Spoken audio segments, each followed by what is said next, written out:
Fui psicólogo y Dios me salvó de ser asesinado en Guanajuato. Hola Pepe, te mando esta historia anónima. Lo que te quiero platicar fue algo que me pasó hace 2 años.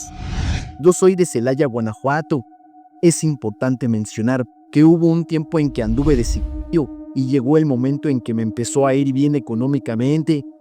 Pasado el tiempo, me empecé a llenar de enemigos. Me empezaron a envidiar porque de un día a otro pasé de no tener nada a tener mucho dinero y comencé a hacerme de mis cosas. Tenía mis camionetas y para despistar trabajaba con varios chavos vendiendo fruta en ellas. Un día estaba platicando con uno de mis trabajadores cuando llegó una moto con 3 personas con casco. Me observaron por un momento y se fueron. En ese instante supe que ya había llegado mi fin y le dije a mi trabajador que fuera a mi casa y le avisara a mi esposa que se saliera de la casa porque corría riesgo mi familia. En cuanto se fue mi trabajador, yo estaba en mi camioneta fumándome un cigarro cuando llegaron 2 motos con pistolas en mano. Empecé a forcejear con uno, pero como eran más, ya no pude y me metí a la casa de un amigo. Fue entonces cuando sonaron varias detonaciones y sentí como poco a poco iba perdiendo fuerzas, ya que me habían dado en la nuca. Escuché un grito, mi amigo les aventó un bat, cerró la puerta y se tiró al piso. Pensé que también le habían disparado. Al caer al suelo, vi que mi mamá me cubría mientras empezaban a rodear la casa. Luego escuché una voz que me decía: "No te preocupes, no te vas a morir, vas a estar bien". Me pasé 3 meses en coma. A mi esposa, los médicos le dijeron que solo esperaban a que yo falleciera porque tenía exposición de masa encefálica y ya no podían hacer más por mí. Cuando estaba en terapia intensiva, soñé a mi hermano, quien tiene 8 años, que se suicidó. Me agarró de la mano y me dijo: "Vámonos, ya no te quiero ver sufrir". Donde él estaba había un olor a azufre y como a amoníaco, un olor muy intenso. Lo vi llorando y me insistía en que nos fuéramos. Yo le dije que no, que yo lo quería mucho, pero que quería ver a mi esposa y a mi hija, y de repente desapareció. Después pude ver a mis padres, quienes llevan 13 años que los mataron por un problema familiar. En ese sueño los vi. Mi papá me estaba cortando el cabello, porque a él no le gustaba vernos con el cabello largo. Mientras mi padre me cortaba el cabello, mi madre me estaba llamando la atención. Me dijo que ya me portara bien, que cuidara mucho a mi familia y que ya no anduviera en malos pasos, que Dios me estaba dando otra oportunidad y que no la desaprovechara. Me abrazó muy fuerte y por último, mis padres me dijeron que nunca me iban a dejar solo, que desde el cielo me iban a cuidar y después desaparecieron. Luego se me apareció Dios. Nunca le vi el rostro, pero vi sus manos, una manta blanca y una túnica roja, como la del Sagrado Corazón. Me dijo con una voz fuerte: "Hijo, todavía no es tu tiempo.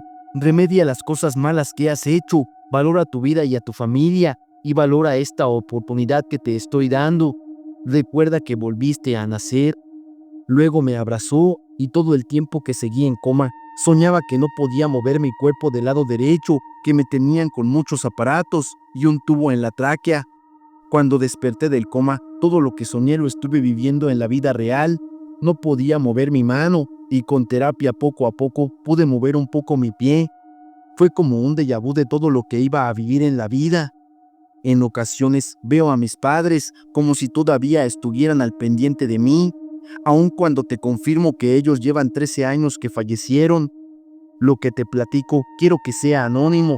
La verdad, no tenía el valor de contárselo a nadie por temor a que me juzgaran o se rieran de mí.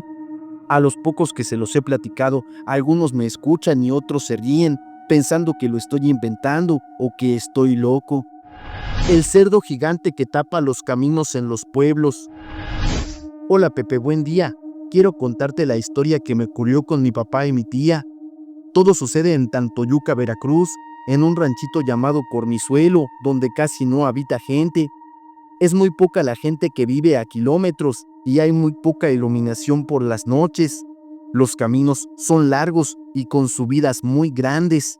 Lo que vengo a contarles es que cada vez que en el pueblo se veía o se sabía que una persona iba a fallecer, no se salía por la tarde o por la noche. Mi bisabuelo siempre le decía a mi papá y a mi tía, su hermana, que no salieran ni cruzaran por el camino cuando algo así pasara. Un día hubo una fiesta en casa de una tía de mi papá y para llegar a su casa tenían que cruzar un camino donde había un puente y un árbol muy grande. Cabe recalcar que ese día no sabían que había fallecido un niño que vivía más adelante de la casa de mi bisabuelo, pues mi papá y mi tía no estaban enterados de eso. Ellos estaban muy contentos por asistir a esa fiesta, porque en ese rancho las celebraciones son muy grandes y hay mucha variedad de comidas, música y asiste mucha gente.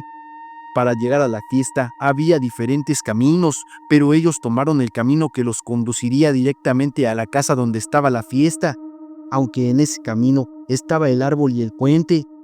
Cuentan que en ese entonces ellos tenían 7 años de edad.